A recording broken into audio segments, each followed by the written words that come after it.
Again a very good morning to all of you. Again a very good morning to all of you. और आप सब लोगों की modern history की class में आप सबका स्वागत है। ठीक है, आज का जो हमारा टॉपिक ऑफ डिस्कशन है वो है स्वदेशी और बहिष्कार आंदोलन। देखिए दोस्तों, बेसिकली स्वदेशी का शब्द का मतलब क्या है? स्वदेशी का मतलब हम अपने देश के ही फेवर में या सपोर्ट में खड़े होना, यही स्वदेशी कहलाता है। आज की डेट में भी दोस्तों, जब भारत के प्रधानमंत्री के द्वारा अपील की जाती है कि आप लोग स्वदेशी वस्तुओं का इस्तेमाल कीजिए, तो उस अपील का फर्क क्या पड़ता है? उस अपील का फर्क ये पड़ता है दोस्तों कि हम अपने देश के उत्पादों को उपयोग कर रहे हैं, अपने देश की चीज़ों का उपयोग करेंगे। इससे फायदा क्या होगा? इससे अपने देश के जो उत्पाद बनाने वाले लोग हैं उनको डेफिनेटली लाभ होगा, उनका प्रोडक्ट बिकेगा तो। और उनको अगर लाभ होगा तो अल्टीमेटली देश को लाभ होगा। क्यों? क्योंकि वो देश में लोगों को नौकरी दे रहे हैं। देश में लोगों को नौकरी मिलने से लोगों के हाथ में पैसा आ रहा है, लोगों का घर अच्छे से चल रहा है, इनकम अच्छी आ रही है, तो लोग क्या कर रहे हैं? री इन्वेस्ट कर रहे हैं। री इन्वेस्ट कर रहे हैं तो बैंक में जमा कर रहे हैं या शेयर मार्केट में जमा कर रहे हैं। तो अल्टीमेटली दोस्तों क्या है, इकोनॉमी जो है वो अच्छी चल रही है। ठीक है, इकोनॉमी अच्छी चल रही है और देश का ही फायदा हो रहा है। लेकिन जब हम विदेशी वस्तुओं का उपयोग करते हैं, जैसे विदेशी बहुत सारे ब्रांड दोस्तों जो हम लोग अपने जीवन में उपयोग करते हैं, 90% तो विदेशी हैं। 90% तो विदेशी हैं। टूथपेस्ट से लेकर आपका डालडा घी तक सारा क्या है, ज़्यादातर तो विदेशी था। ठीक है, अब धीरे धीरे पतंजलि के आने से चीज़ें जो है, भारतीय चीज़ों की उपयोगिता भी बढ़ गई है, लोग उसको फेवर करने लगे। ठीक है, लेकिन बेसिकली होता क्या दोस्तों, जब हम विदेशी वस्तु का उपयोग करते हैं ज़्यादा, तो देश को नुकसान होता है, इससे देश को फायदा नहीं होता। लेकिन सबसे बड़ा क्वेश्चन ये भी है ना, केवल अपील करने से क्या होगा? अगर भारतीय उत्पाद महंगा है, या अगर भारतीय उत्पाद महंगा है और लो क्वालिटी का है, तो कोई भी नहीं उपयोग करेगा। भारतीय होने के नाते हम क्या कर सकते हैं? हम ये देख सकते हैं, हाँ अगर सस्ता होगा मार्केट में तो हम उसे उपयोग कर सकते हैं। सस्ता और अच्छा होगा तो हम उसे विदेशी वस्तुओं की तुलना में उपयोग करेंगे। लेकिन अगर सस्ता भी नहीं है और घटिया भी है तो हम उपयोग करेंगे क्या? सब लोग बताइए कमेंट बॉक्स में, करेंगे क्या उपयोग? चाहे सरकार कुछ भी कह ले, क्या हम लोग उपयोग करेंगे क्या? या किसी भी देश में ऐसा होता है क्या? बताइए सभी लोग,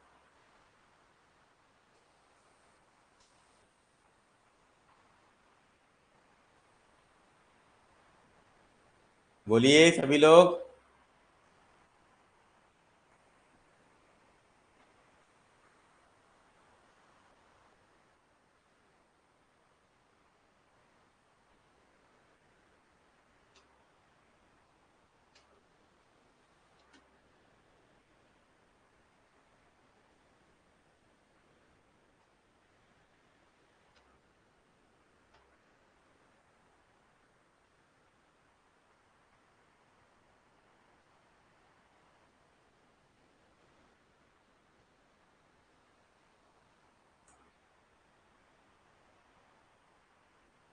क्वालिटी तो होना ही चाहिए, क्वालिटी मैटर करता है। देखिए सभी लोग लिख रहे हैं, सभी लोग लिख रहे हैं दोस्तों, क्वालिटी तो होना ही चाहिए।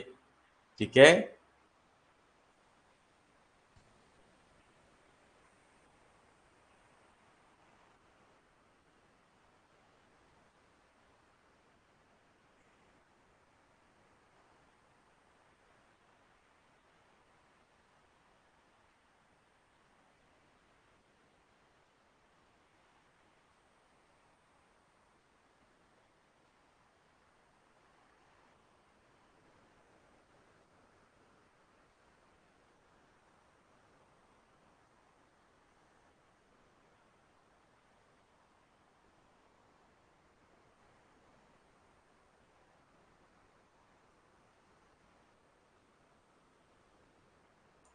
ठीक है, क्लियर।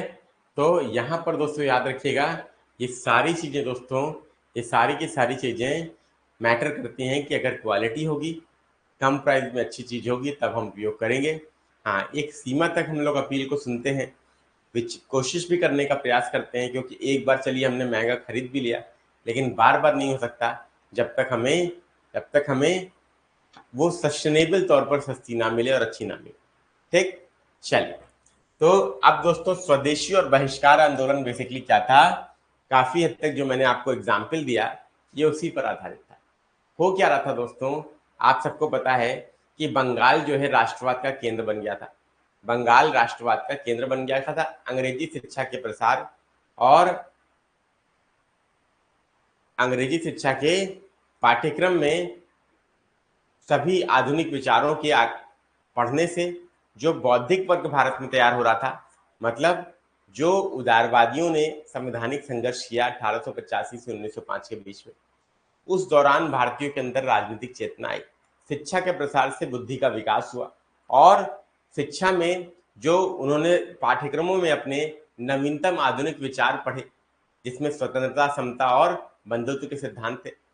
अमेरिकी क्रांति से, फ्रांस की क्रांति से ये सारे जब विचार वो पढ़े तो उनको ये चीज समझ में आ गया दोस्तों कि ऐसा ही नहीं है कि केवल इंग्लैंड ही ऐसा देश है जहां पर दोस्तों डेवलपमेंट हो सकता है और कोई देश डेवलप नहीं। उनको ये समझ में आ गया कि डेमोक्रेसीज में लोकतंत्र में स्वतंत्रता होनी चाहिए, समता, इक्वलिटी होनी चाहिए और बंधुत्व या भाईचारा होना चाहिए। इतना तो वो सब समझ चुके थे। और बंगाल इस वजह से दोस्तों अब वो उदारवादियों के प्रभाव के कारण जो अब उग्रवादियों की या उग्र राष्ट्रवादियों की खेप आई, जो एक नया गुट कांग्रेस में क्रिएट हो गया था, जैसा कल मैंने आपको बताया था, उन लोगों ने दोस्तों इस भारतीय राष्ट्रीय आंदोलन को जनता के साथ जोड़ने का काम किया, जनाधार देने का काम किया। और जब जनाधार देने का काम वो करने लगे तो बंगाल में राष्ट्रवाद बहुत तेजी से फैलने लगा। और बंगाल सबसे पहले दोस्तों इसलिए क्योंकि बंगाल में ही सबसे पहले दोस्तों सारे के सारे आप देखेंगे रिलीजियस रिफॉर्म्स भी हुए, सामाजिक धार्मिक सुधार आंदोलन भी चलाए गए। ब्रह्म समाज को ही ले लीजिए, कल सबसे पहले राजा राममोहन राय ने वहीं से तो शुरू किया दोस्तों, ठीक है। ज्यादातर आपके बंगाल से शुरू हुए और इसीलिए दोस्तों सबसे पहले बंगाल का डेवलपमेंट भी सबसे पहले बंगाल का हुआ।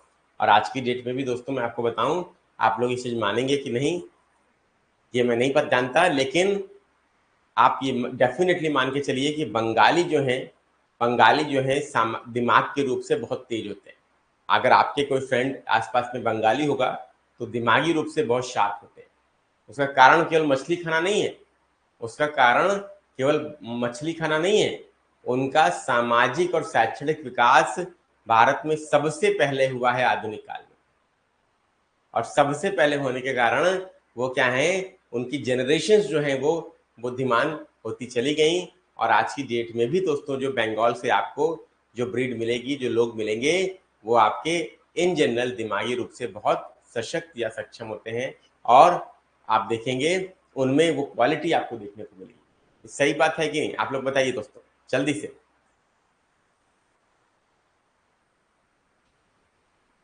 ठीक है, हाँ, एजुकेशन क्वालिटी अच्छा होता है, यहाँ पे लिख रहे हैं शिव जी, बिल्कुल सही बात है। एजुकेशन क्वालिटी क्यों नहीं अच्छा होगा, क्यों? क्योंकि जो एजुकेशन स्टैंडर्ड अंग्रेजों ने सेट किया था वो आज भी उसी एजुकेशन स्टैंडर्ड पे काम कर रहे हैं।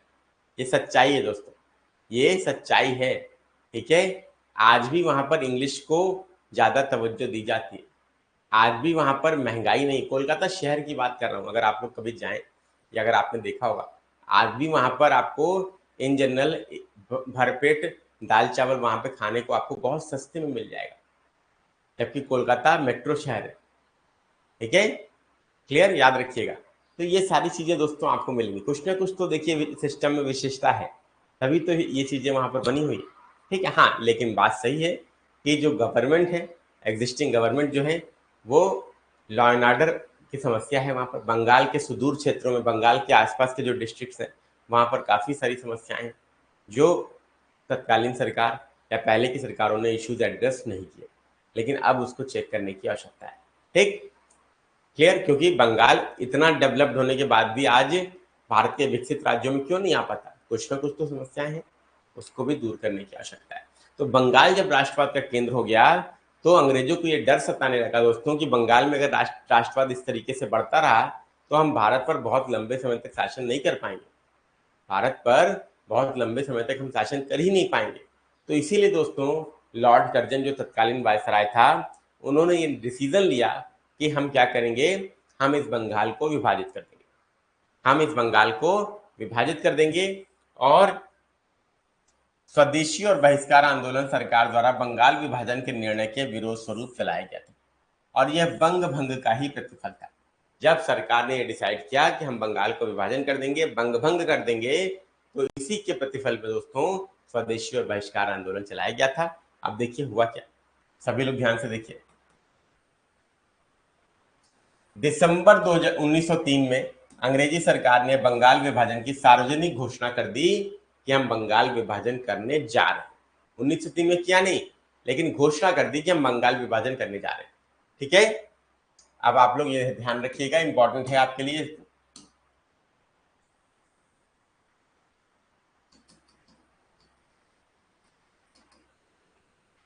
इसके पीछे सरकार ने यह तर्क दिया कि बंगाल की विशाल आबादी जो 78 मिलियन है, मतलब 78 मिलियन मतलब कितना हो, एक जीरो बढ़ा दीजिए, 7 करोड़ 80 लाख, ये तो हुआ ना, 7 करोड़ 80 लाख जो बंगाल की आबादी है, इसके कारण प्रशासन का सुचारू रूप से संचालन कठिन हो गया।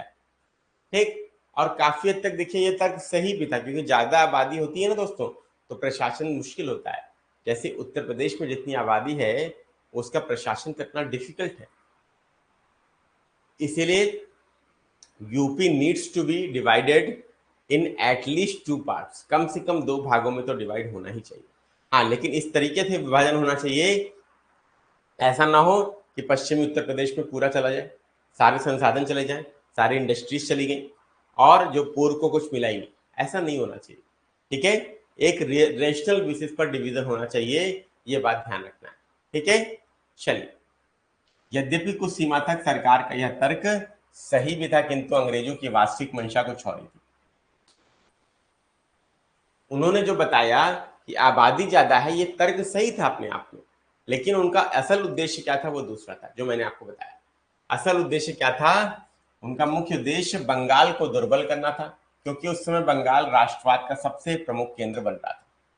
ठीक, क्लियर होगी बात। तो बंगाल विभाजन का मुख्य उद्देश्य क्या था, राष्ट्रवाद का केंद्र बंगाल था, उसको खत्म करना। बंगाल विभाजन के तहत बंगालियों को प्रशासनिक सुविधा के लिए 2 तरह से विभाजित किया गया, मतलब बंगालियों को 2 तरह से विभाजित किया गया, पहला भाषा के आधार पर, दूसरा धर्म के आधार पर। ठीक, पहला भाषा के आधार पर, इससे बंगाली भाषा भाषी बंगाल में ही अल्पसंख्यक बन गया। ध्यान दीजिए सभी लोग, बंगाली भाषाभाषी बंगाल में ही अल्पसंख्यक बन गया, क्योंकि 1 करोड़ 70 लाख लोग बंगाली बोलते थे, जबकि हिंदी और उड़िया बोलने वालों की संख्या 3 करोड़ 70 लाख थी। ठीक है, मतलब बंगाली बोलने वाले क्या थे, 1 करोड़ 70 लाख, और हिंदी उड़िया बोलने वाले 3 करोड़ 70 लाख थे। तो भाषा के आधार पर क्या हो गया, बंगाली अल्पसंख्यक हो गया। ठीक, और धर्म के आधार पर पश्चिमी बंगाल हिंदू बहुसंख्यक क्षेत्र था, जहां हिंदुओं की संख्या 5 करोड़ 40 लाख में से 4 करोड़ 20 लाख थी, और पूर्वी बंगाल में मुस्लिम बहुसंख्यक क्षेत्र था, जहां कुल आबादी 3 करोड़ 10 लाख में से मुसलमानों की 1 करोड़ 80 लाख आबादी थी। समझ में आ गई बात। धर्म के आधार पर क्या था, पश्चिम बंगाल में आपका हिंदू मेजोरिटी और पूर्वी बंगाल में मुस्लिम मेजोरिटी। मुस्लिमों के प्रति प्यार दिखाते हुए कर्जन ने कहा कि ढाका नए मुस्लिम बहुल प्रांत पूर्वी बंगाल की राजधानी बन सकता है, क्योंकि इससे मुसलमानों में एकता बढ़ेगी, जो मुगल शासकों के समय उनमें पाई जाती थी। अब यहाँ पर लॉर्ड कर्जन को मुस्लिमों की एकता यहाँ पर याद आ रही है। पहले 1857 के विद्रोह के बाद मुस्लिमों को जिस तरह से इन्होंने क्रश किया था, कुचला था, जो द्वेषतापूर्ण व्यवहार किया था, वो यहाँ पर लॉर्ड कर्जन को भूल जाता है। क्यों, क्योंकि यहाँ पर इनको अपना हित साधना था, यहाँ पर इनको हिंदू मुस्लिम में क्या करना था, डिवीजन का बीज बोना था, जो ये बोने जा रहे हैं। आप देखिए, इस प्रकार बंगाल विभाजन के निर्णय से स्पष्ट हो गया कि अंग्रेज कांग्रेस और स्वतंत्रता आंदोलन को दुर्बल बनाने के लिए मुस्लिम सांप्रदायवाद को उभारना चाहते थे। और दोस्तों सच्चाई ये है दोस्तों, आज की डेट में आप भारत में आप देखेंगे जहां पर भी दोस्तों एक द्वेषतापूर्ण व्यवहार आपको देखने को मिलता है, सांप्रदायिक आपको यहाँ पे दुर्व्यवहार देखने को मिलता है, जैसे कि बांग्लादेश में इस समय हो रहा है, हिंदुओं को टारगेट करके मारा जा रहा है। ये बांग्लादेश है क्या, ये पूर्वी बंगाली तो था, ये पूर्वी बंगाली तो था जो बांग्लादेश बना, जो आज़ादी के बाद पूर्वी पाकिस्तान बना, जिसको इंदिरा गांधी ने 1971 में स्वतंत्र कराकर बांग्लादेश का नाम दिया, भारत ने सबसे पहले मान्यता दी। ठीक है, और ये वही बांग्लादेश है दोस्तों जिसने क्या किया, ऐसा एहसान फरामोश कंट्री तो पूरे विश्व में कभी नहीं हुआ होगा जिसने, जिस देश ने आज़ाद कराया हो उस देश के विरुद्ध ही वो क्या कर रहा हो, काम कर रहा हो। ये तो एक मतलब ये डाइजेस्ट ना होने वाली बात है। जिस देश को पहचान दिलाया, जिस देश को पहचान दिलाया किसने, इंडिया ने। आजाद कराया इंडिया ने। मिलियंस अरबों खरबों का नुकसान हुआ भारतीय सेना को। भारत चाहता तो बांग्लादेश पर शासन भी कर सकता था, उसको भारत का हिस्सा भी बना सकता था, क्योंकि जिसकी भुजा में ताकत होती है वही क्या करता है, वही शासन करता है। लेकिन भारत ने वो काम नहीं किया। भारत ने नीतिगत काम किया और पूरी सेना जीतने के बाद वापस लौटा ली, भारत बुला ली। लेकिन ये वही बांग्लादेश है जो आज भारत विरोधी सेंटिमेंट्स स्पष्ट रूप से बोल रहा है कि भारत की गलती है, भारत को ऐसा करना चाहिए था, भारत को शेख हसीना को पहले हटा लेना चाहिए था। तो भारत को शेख हसीना को हटा लेना चाहिए था। भारत का कोई हस्तक्षेप थोड़ी है आपके चुनाव में। भारत की आपकी संप्रभुता को चुनौती थोड़ी ना देता है, ना भारत ने कभी दिया। भारत ने संप्रभुता का बांग्लादेश की बराबर सम्मान किया, ठीक है। और यहाँ पर जो मोहम्मद यूनुस हैं, जो नए प्रधानमंत्री बनने वाले हैं, उनका स्टेटमेंट है, अभी आप देखेंगे कल का ही, कि भारत को बड़े भाई होने के नाते बड़े भाई का कर्तव्य निभाना चाहिए था। जब हमारे यहाँ समस्या चल रही थी तो भारत को हस्तक्षेप करके शेख हसीना को पद से हटवाना चाहिए था, ठीक है, क्लियर। और अगर भारत ये करता तो बांग्लादेश के द्वारा क्या कहा जाता कि हमारे आंतरिक मामलों में भारत दखल दे रहा है, जैसे नेपाल कहता है। नेपाल क्या कहता है, नेपाल कहता है ना कि India should stop behaving like big brother, Bharat को बड़े भाई की तरह व्यवहार नहीं करना चाहिए हमेशा, क्योंकि आजकल बड़े भाई की रोक टोक लोगों को पसंद नहीं आती, बड़े भाई का सजेशन लोगों को पसंद नहीं आता। सही बात है कि नहीं, बताइए आप लोग, क्या विचार है आपका, ठीक है। और आप लोग डॉक्यूमेंटेड हैं, ये सारी चीज़ें आपको पता भी होगी। बांग्लादेश का जब आज़ादी संघर्ष मुक्ति संग्राम हुआ तो दोस्तों उससे पहले पाकिस्तानी सेना और आईएसआई ने कितनी क्रूएल्टी की थी, आप समझिए। मिलियंस लोगों को मौत के घाट उतार दिया था। कितने मतलब अत्याचार किए गए थे वहाँ की महिलाओं के साथ, कि वो डॉक्यूमेंटेड है बाकायदा जो कमेटी की रिपोर्ट में। उसके बाद बांग्लादेश आज़ाद हुआ था। लेकिन ये बांग्लादेश सारी चीज़ें भूल जाता है आज की डेट में, और आज की डेट में आप देख सकते हैं बांग्लादेश में क्या हो रहा है, ठीक है।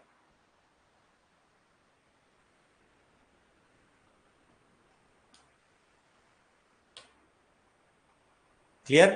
तो ये सारी चीज़ें दोस्तों आपको ये समझना चाहिए। ये बांग्लादेश अगर इतना करने के बाद भी इस तरीके से कर सकता है तो इसका मतलब दोस्तों क्या है कि आज की डेट में कोई भी देश दोस्तों कभी भी पलट सकता है किसी विदेशी शक्ति के प्रभाव में आके। और जैसे आपको मैं बता दूं, जैसे जब कोल्ड वॉर चल रहा था दोस्तों, जब कोल्ड वॉर चल रहा था तो दो गुट थे, एक यूएसए का, एक क्या था, यूएसएसआर का, ठीक है ना। ये कोल्ड वॉर चल रहा था जब पूरे विश्व में 1990s के दशक की बात है, 1990 के दशक की बात है। तो पूरा विश्व दोस्तों दो गुटों में बटा था जब तक सोवियत रूस का विघटन नहीं हुआ। भारत जब से आजाद हुआ तब से भारत ने ये शीत युद्ध देखा। भारत के पास विकल्प था, चाहे वो यहाँ ज्वाइन करे चाहे यहाँ ज्वाइन करे, लेकिन भारत ने गुट निरपेक्ष रहने का निर्णय लिया। भारत ने कहा हम किसी गुट में शामिल नहीं होंगे। गुट निरपेक्ष आंदोलन भारत की ही देन है। और ये दो महाशक्तियों के बीच में जो संघर्ष चल रहा था, आज ठीक वैसा ही संघर्ष, आज ठीक वैसा ही संघर्ष दोस्तों आपको देखने को मिल रहा है एशिया में। एशिया में देखने को मिल रहा है ठीक वैसा ही संघर्ष भारत और चाइना के बीच में है कि नहीं है, आप लोग बताइए। चाइना और भारत के बीच में रस्साकस्सी चल रही है। चाइना का क्यों, चाइना, भारत को तो अपने डिफेंस में करना पड़ रहा है, लेकिन चाइना के द्वारा ये किया जा रहा है कि ज्यादा से ज्यादा भारत के पड़ोसी देशों को अपने फेवर में ले ले। चाहे पाकिस्तान को ले ही चुका है, पूरा गोद में बैठा लिया है। श्रीलंका को ले चुका था, लेकिन श्रीलंका का थोड़ा मोहभंग हुआ है। जब से श्रीलंका रण जाल में फंसा था तो श्रीलंका को जब उसने मदद नहीं की, ठीक है, क्लियर। श्रीलंका थोड़ा सा न्यूट्रल हुआ है अभी, मालदीव्स पूरा उसकी गोद में जाके बैठा, नेपाल पूरा उसकी गोद में जाके बैठा, और अब बांग्लादेश भी देखिएगा आने वाले डेट में पूरी तरह से दोस्तों उसकी गोद में जाके बैठ जाएगा। म्यांमार बचा तो म्यांमार न्यूट्रल कह सकते हैं आप, वहां पे भी तख्ता पलट है, मिलिट्री शासन, वो भी वहां पे भी चाइना क्या है अपना इन्फ्लुएंस बढ़ा रहा है। ठीक है, तो अब आप समझ सकते हैं ज्यादा से ज्यादा, और उधर देख लीजिए साउथ ईस्ट एशियन कंट्रीज में वो ज्यादातर कंट्रीज जो 9 लाइन के पास वाले हैं, जिसमें वियतनाम है, फिलीपींस है, ठीक है, लाओस है, ये सारी कंट्रीज क्या है, या ताइवान है, ये सारी कंट्रीज क्या है, ये सारी कंट्रीज चाइना के अगेंस्ट में है, और इसीलिए भारत उनको सपोर्ट करता है। क्यों? क्योंकि तुम हमारे यहाँ आके जब हमारे पड़ोसी देशों को तोड़ रहे हो, तो हम भी तो तुम्हारे यहाँ जाके तुम्हारे पड़ोसी देशों को अपने फेवर में लेंगे। सही बात है कि नहीं? चाणक्य ने क्या कहा है, शठे शाठ्यम समाचारे, मतलब सठे साठ्यम समाचारे, जो क्या है, जैसा व्यवहार करे उसको वैसा ही जवाब मिलना चाहिए। और यही कारण है दोस्तों कि चीन जो है भारत से परेशान रहता है। अगर फोर्सेस की बात करें तो बॉर्डर का, जो भारत और चीन का बॉर्डर है, चीन का बॉर्डर, भारत और चीन का जो बॉर्डर है, चाहे वो लद्दाख पे ले लीजिए, चाहे वो उत्तराखंड पे, हिमाचल पे ले लीजिए, चाहे अरुणाचल पे ले लीजिए, चीन की दाल कहीं भी नहीं गल रही। क्यों? क्योंकि भारत भी अब क्या कर रहा है, बॉर्डर पे इंफ्रास्ट्रक्चर डेवलप कर रहा है। भारतीय सेना से लड़ने की चाइना की हिम्मत नहीं है, क्योंकि गलवान घाटी इंसिडेंट्स में चाइना ने देख लिया था कि भारत की सेना को कम आंकना बहुत बड़ी गलती होगी। ये चाइना को समझ में आ गया कि इंडिया जो है अब 1962 का इंडिया नहीं है। जब डोकलम विवाद हुआ था सिक्किम के पास, तो भारत ने ब्रह्मोस मिसाइल तान दी थी। पाकिस्तान अभिनंदन को जब नहीं छोड़ रहा था, भारत ने तो बोल दिया था 24 घंटे के अंदर अभिनंदन अगर नहीं आया तो एक शहर खफा हो जाएगा। आया ना दोस्तों? तो ये लोग इसी की भाषा समझते हैं। जब तक आप शांति प्रिय रहेंगे तब तक दोस्त याद रखिएगा, अगला व्यक्ति आपको कमजोर समझता है। और जब आप अपनी शक्ति का प्रदर्शन करते नहीं है, बस प्रदर्शन करने की बात करते हैं, तभी लोगों दूसरों का परसेप्शन आपके प्रति चेंज हो जाता है। और इसीलिए दोस्तों चाइना जो है परेशान रहता है। इंडिया ने क्या किया, इसीलिए इंडिया ने काउंटर करने के लिए, अभी ज्योग्राफी वाले लेक्चर्स में हम लोगों ने बात की थी जस्ट 1 घंटे पहले, आप सब लोग जानते हैं। इसीलिए नेकलेस ऑफ डायमंड की जो रणनीति है वो मैंने आपको बताया। नेकलेस ऑफ डायमंड क्या है, यही है दोस्तों। ठीक है, इधर भारत क्या कर रहा है, अमेरिका के साथ, जापान के साथ, ऑस्ट्रेलिया के साथ मिलकर मालाबार एक्सरसाइज कर रहा है। इंडो पैसिफिक रीजन में चाइना के प्रभाव को कम करने के लिए क्वाड जैसे संगठन को उसने ज्वाइन किया है। इस क्वाड जैसे संगठन को अमेरिका ने क्या किया, इंडो पैसिफिक में चाइना के प्रभाव को कम करने के लिए उपयोग किया है। समझ में आ रही बात? तो हर चीज का दबाव होता है। जरूरी नहीं है कि आप युद्ध लड़ें तभी आपको युद्ध में जीत मिलती है।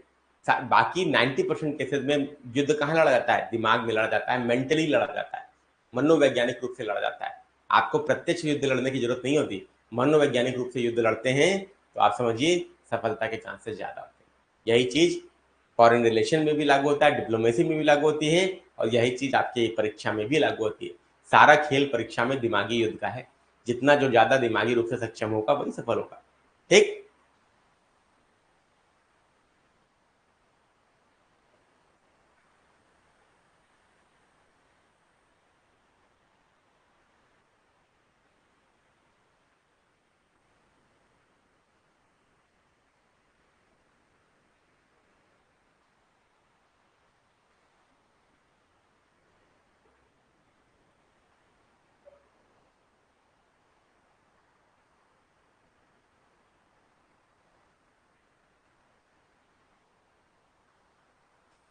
ठीक है, तो ये चीज समझिएगा। देखिए ये सारी चीजें आप लोग को समझना पड़ेगा कि प्रत्यक्ष युद्ध तो हम लोग देखते हैं कि हाँ हो रहा है, इसराइल और ईरान के बीच में संघर्ष चल रहा है, या बांग्लादेश में यहाँ पे समस्याएं चल रही हैं, या यूके में इस समय राइट्स चल रहे हैं, ये हमको दिख रहा है।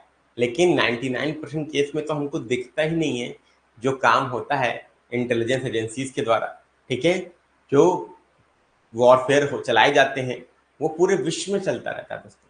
ठीक है, और जब एक्सट्रीम लेवल पे आता है तब हमको दिखता है, जैसे रूस यूक्रेन युद्ध। ठीक है, क्लियर हो गई बात? इजराइल हमास संघर्ष है, ये तब हमें दिखता है जाके। ठीक है, तो ये ध्यान रखिएगा, उसकी जरूरत नहीं पड़ती है। और बुद्धिमान लोग, बुद्धिमान देश वैसा युद्ध करते भी नहीं है। जैसा कितना बुद्धिमान है देखिए यूएसए, यूएसए कितना बुद्धिमान है कि यूएसए ने क्या किया, कैरेट एंड स्टिक की नीति अपनाई। यूएसए ने कैरेट एंड स्टिक की नीति अपनाई बांग्लादेश के लिए। कैरेट आप सब लोगों ने पढ़ा होगा बचपन में। कैरेट क्या है? गाजर दिखाओ मतलब लालच दो, अगर लालच से आ जाए तो ठीक, नहीं तो डंडे से पीटो। कभी ना कैसे किसी ना किसी तरीके से तो आएगा ही, किसी ना किसी तरीके से तो आएगा ही। तो बांग्लादेश के साथ यूएसए ने कैरेट एंड स्टिक की नीति ही लगाई। और अब देखिएगा बहुत जल्द बांग्लादेश में जो नई सरकार बन रही है, अमेरिका का बेस भी बनेगा, ये नेट डेफिनेट बात है, बहुत जल्द बनने वाला है, आप देखिएगा। ठीक, चलिए, तो बेसिकली मुस्लिम संप्रदायवाद को उभारना ये अंग्रेज चाहते थे। क्यों चाहते थे? क्योंकि भारत को कमजोर करें। आज की डेट में जो सांप्रदायिक ये दुर्भावना चल रही है दोस्तों, बांग्लादेश में हो चाहे कहीं पे भी हो दोस्तों, इसका जन्म देने वाला देश भी दोस्तों कोई और नहीं है, ये ब्रिटेन ही है। इतनी कुटिलता, इतनी दुर्भावना, आदमी को आदमी ना समझना, ये अंग्रेजों की ही देन है। पूरे विश्व को दोस्तों मैं चैलेंज करता हूं। अभी आपने देखा बंगाल विभाजन ये करने जा रहे हैं, इसके बाद तो ये और भी बड़ा काम करेंगे। 1909 में इन्होंने क्या किया? 1909 में मुस्लिमों को पृथक निर्वाचन देकर हिंदू मुस्लिम के बीच में एक ऐसी दीवार इन्होंने क्रिएट कर दी कि मुस्लिम तुष्टीकरण की, आज की डेट में हम लोग जो राजनीति में बात करते हैं ना, मुस्लिम तुष्टीकरण की नीति अपना रही है, हम कहते हैं कुछ पॉलिटिकल पार्टीज के लिए। तो वो देन किसकी है? वो देन लॉर्ड कर्जन की है दोस्तों, वो देन लॉर्ड कर्जन की है। और इसके भी बाप निकलेंगे आगे, जो आते हैं लॉर्ड मिंटो। लॉर्ड मिंटो इनसे भी एक स्टेप आगे निकलते हैं। उन्होंने मुस्लिमों को पृथक निर्वाचन की का लालच देकर कहा कि आप अगर कांग्रेस के साथ रहेंगे तो कांग्रेस के साथ कभी भी आपके मुसलमानों का हित नहीं संरक्षित नहीं हो सकता, और आप अपने लिए एक अलग पार्टी बनाइए और भविष्य में आपको हम एक अलग पहचान भी देंगे। ये अश्योरेंस था दोस्तों अंग्रेजों का, जिसके कारण सर सैयद अहमद खान और फिर मोहम्मद अली जिन्ना अंत तक डटे रहे कि हमें अलग राष्ट्र चाहिए। समझ में आ गई बात? क्यों? क्योंकि वो कहते हैं ना दोस्तों, दोस्त दुश्मन का दुश्मन दोस्त होता है, दुश्मन का दुश्मन दोस्त होता है। तो डिवाइड एंड रूल, या तो डिवाइड करो और राज करो। तो डिवाइड करने का काम किसने शुरू किया? अंग्रेजों ने शुरू किया। हिंदू मुस्लिम के बीच में जो बीज बोया दोस्तों विभाजन के समय में, बंगाल विभाजन के समय में, धर्म के आधार पर विभाजन करके और फिर मुस्लिमों को पृथक निर्वाचन देके 1909 में, यही दोस्तों भारत के विभाजन का कारण बना 1947 में। ये दोस्तों एकदम फैक्ट बात है, ये चीज आप लोग लिख लीजिए। और कितने परसेंट लोग दोस्तों इस चीज को समझ पा रहे हैं और एग्री कर पा रहे हैं, बताइए आप लोग।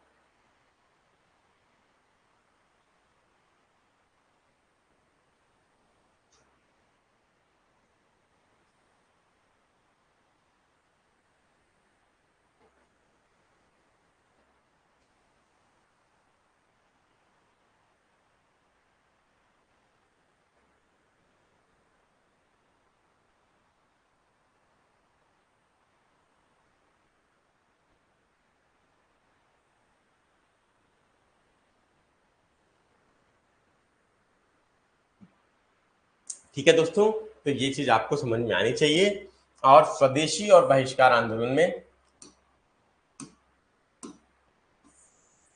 आंदोलनकारियों ने विदेशी वस्त्रों की होली जलाई, अंग्रेजी सरकार के समक्ष अपना विरोध प्रकट किया।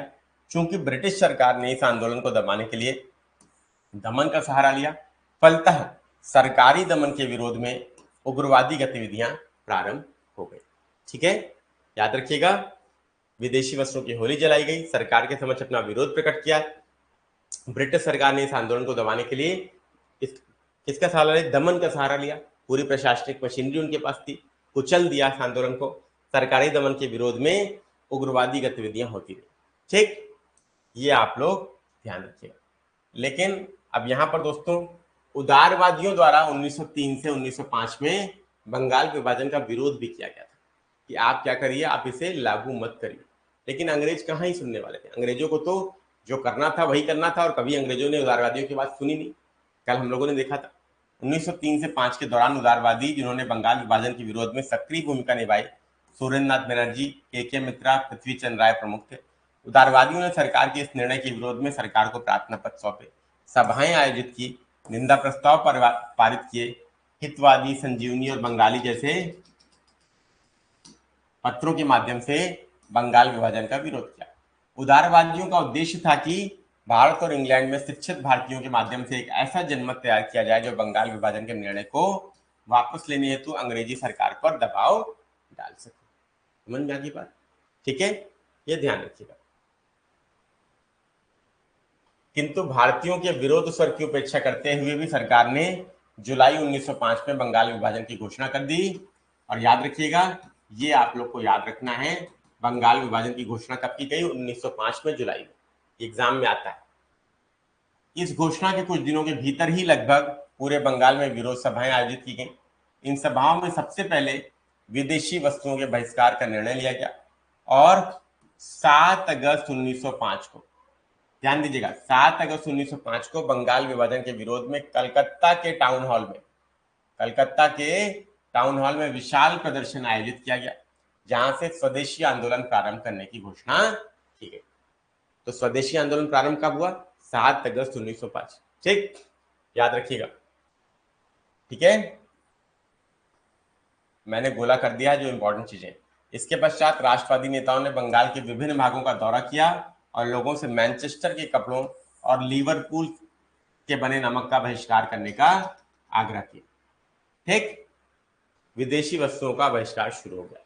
स्वदेशी बहिष्कार। ठीक, 16 अक्टूबर 1905 को बंगाल विभाजन विधिवत रूप से लागू हो गया। ठीक है, आंदोलनकारियों ने यह दिन शोक दिवस के रूप में मनाया। याद रखिएगा, लोगों ने व्रत रखे, गंगा स्नान किया, नंगे पांव पदयात्रा की, वंदे मातरम गीत गाया। कालांतर में यही वंदे मातरम गीत भारतीय स्वतंत्रता आंदोलन का सबसे प्रमुख गीत बन गया। और वंदे मातरम गीत जो गाया गया दोस्तों, यही भारत का राष्ट्रीय गीत भी आपको पता हो। और ये सबसे पहले दोस्तों कहां पे पिक्चर में आता है, कब यूज किया गया इफेक्टिवली? इसी स्वदेशी आंदोलन में। ठीक, तो शोक दिवस याद रखिएगा 16 अक्टूबर 1905 जब बंगाल विभाजन लागू हुआ तब मनाया जाता है। ये परीक्षा में आता भी है। ठीक है, जुलाई 1905 बंगाल विभाजन की घोषणा, 7 अगस्त 1905 स्वदेशी आंदोलन स्टार्ट हुआ, 16 अक्टूबर 1905 बंगाल विभाजन लागू और शोक दिवस। इतना याद रखेंगे, ये सारी डेट्स आती हैं। विभाजित बंगाल के दोनों भागों के लोगों ने आपसी एकता प्रदर्शित करने के लिए एक दूसरे के हाथों में राखियां बांधी। ठीक है, तो राखियां बांधी गई, राखी दिवस मनाया गया, ये भी आपके लिए इंपॉर्टेंट है। सुरेंद्र नाथ बनर्जी, आनंद मोहन बोस ने एक विशाल जनसभा को संबोधित किया जो स्वतंत्रता आंदोलन से संबंधित संभवतः अब तक की सबसे विशाल जनसभा थी। इसमें शामिल प्रदर्शनकारियों ने विरोध अभियान चलाने के लिए 50,000 रुपए एकत्रित किए। मतलब 50,000 रुपए एकत्र किए गए विरोध प्रदर्शन चलाने के लिए। शीघ्र ही यह विरोध प्रदर्शन बंगाल से निकलकर भारत के अन्य भागों में भी फैल गया। पूना और बंबई में इसका नेतृत्व किसने किया? बाल गंगाधर तिलक ने किया। पंजाब में लाला लाजपत राय और अजीत सिंह ने, दिल्ली में सैयद हैदर रजा और मद्रास में चिदम्बरम पिल्लई ने इसका नेतृत्व किया। ठीक है, तो ये दोस्तों भारत के अन्य हिस्सों में भी बट गया। लेकिन यहाँ पर भी दोस्तों कांग्रेस में लेकर संघर्ष था। जो उदारवादी थे वो चाहते थे बंगाल तक ही सीमित रहे, जो उग्रवादी थे तिलक, लाल बाल पाल, ये चाहते थे कि आंदोलन भारत से बाहर भी जाए। और अल्टीमेटली भारत से बाहर गया भी। क्यों? क्योंकि उस समय जो भावना थी उसको रोक पाना उदारवादियों के लिए संभव नहीं था। ठीक, क्लियर? तो ये हुआ, लेकिन मतभेद भी पैदा हो गया दोनों के बीच में। और यही मतभेद देखिएगा अभी 2 वर्ष बाद 1907 में जाकर कांग्रेस के सूरत अधिवेशन में विभाजन के रूप में कांग्रेस के सामने आता है, जो हम लोग कल देखेंगे।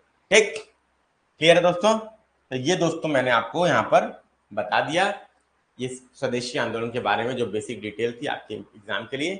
अब इसके आगे हम लोग कल कंटिन्यू करेंगे। ठीक है,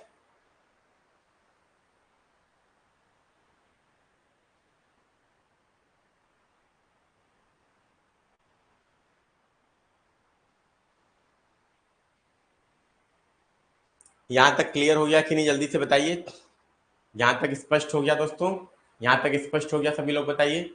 अगर स्पष्ट हो गया तो फटाफट से बताइए और प्रश्न पूछिए अपना, अदरवाइज सेशन को एंड किया जाए। अब इसके आगे कल कंटिन्यू करेंगे दोस्तों। ठीक है, इसके आगे कल कंटिन्यू करेंगे। क्लियर? कल हम लोग देखेंगे कांग्रेस के अंदर जो रस्साकसी चली, मतलब सूरत विभाजन, कल इसके बारे में हम लोग चर्चा करेंगे। और मॉडल मिंटो रिफॉर्म के बारे में भी चर्चा करेंगे। बहुत इंपॉर्टेंट दोस्तों, ये मॉडर्न हिस्ट्री में बहुत इंटरेस्टिंग है। सबसे इंटरेस्टिंग दोस्तों आपको ये मॉडर्न हिस्ट्री देखने को मिलेगी। ठीक है, अगर आप इस तरीके से पढ़ते हैं जैसे मैंने आपको पढ़ाया। ठीक है, तो आप सबका जिम्मेदारी है कि आप सब लोग पढ़ के आया करिए, या जो पढ़ाया जाए उसको पढ़ लिया करिए, तो आपके लिए फायदेमंद रहेगा। ठीक,